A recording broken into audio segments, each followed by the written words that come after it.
A lot of people who have just clicked on this video probably have no idea who Samo's empire was, but I'll get into the video, and hopefully, sometime along the video, you'll understand. Most of the information about the state comes from a single Frankish chronicle that was written in Burgundy at the time of this country in the 600 CE.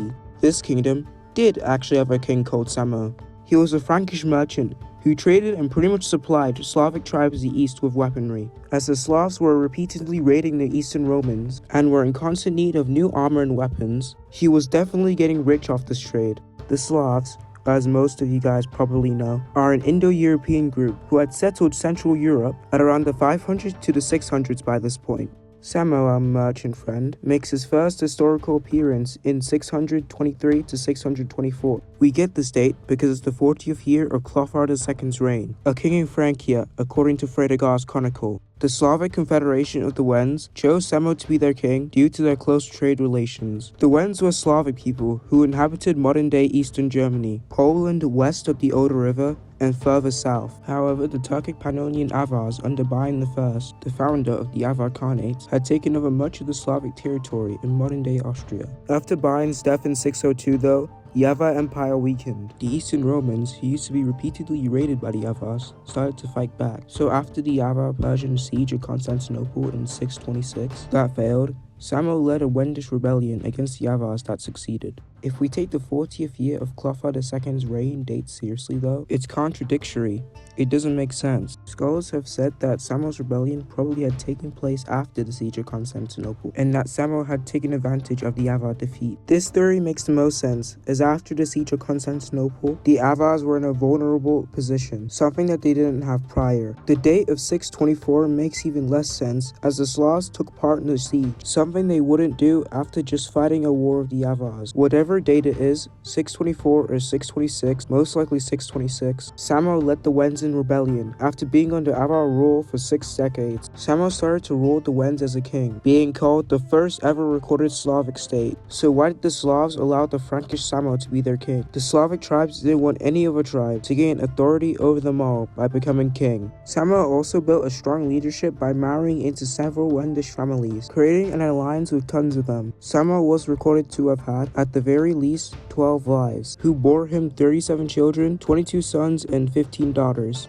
One of the reasons why plenty of families allowed him to marry into them was because of his extreme wealth through trading. This excessive marrying showed that possibly Samo, and definitely the Slavs Samo ruled over, were pagans. The Christian Franks that Samo came from were not happy though. This religious divide between the two kingdoms justified repeated attacks on the Slavic lands from the Franks under the guise of conversion. Samo tried to negotiate with the Frankish king Dagobert I, but it wouldn't last long. One day in 630, Dagobert demanded that Samo hand over Slavs that had supposedly robbed a bunch of Frankish merchants. Samo refused to send the accused men, as no investigation into the situation had happened yet. It says in Fredegar's chronicle that Samo agreed that such criminals should be punished, but only after due process had determined who they were and why or if they committed such crimes. Samo simply stated his intention to hold an investigation so that proper justice could be done in this dispute, as well as others that had arisen between them in the meantime.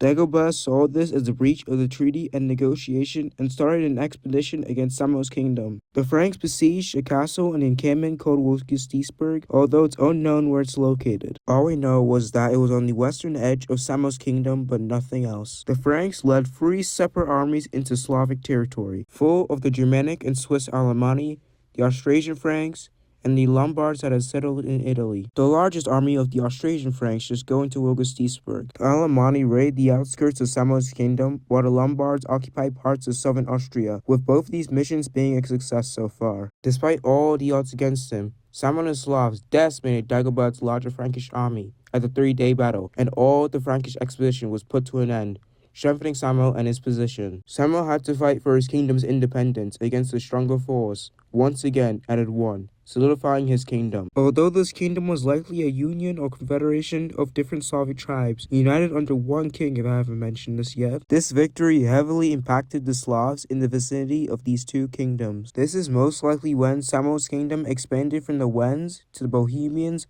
Moravians, Slovaks, and Ruritanians/Slovenes.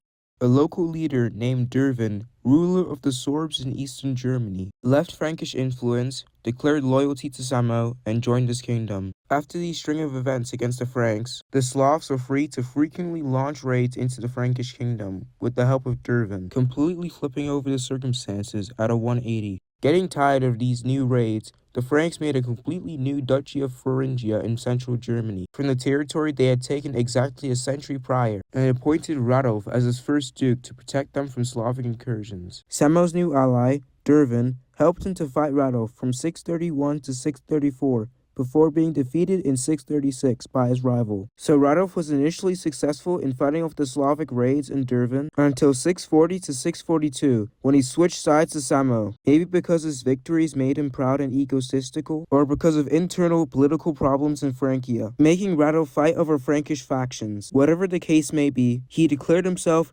Rex, or King of Thuringia, and formed an alliance with Samo's kingdom. Not much documented history goes on for the next 2 decades. Samo and Radolf probably kept on raiding Frankish settlements, as there is no one to stop them from doing so. So Samo and Radolf probably kept on raiding Frankish territory until 658, when Samo is said to have died. None of his 22 sons inherited the kingdom in any way, probably because that definitely would not end well, and the Slavs appointed rulers based on personal merit and not on a hereditary basis. So after Samo's death, the kingdom was quickly swept up by the Avars and Franks, both powers staying there until 796, when the Avars were decisively defeated by a guy named Pepin of Italy, and the Frankish took over the entire region. This state would inspire a new Slavic kingdom, a century after its demise, which would bring prosperity, expansion, and Christianity that would succeed the Franks in the region. So that's the history of Samo's kingdom. In short, it was the first Slavic kingdom ruled by an amazing trader and general that ruled from northern Germany to possibly the Adriatic and beat the Avars and Franks in a bunch of wars. Samo is remembered today as a charismatic and great king who united his people for freedom and prosperity, even if it was for 35 years. So that's who Samo is, and that's his kingdom. See you guys in the next video.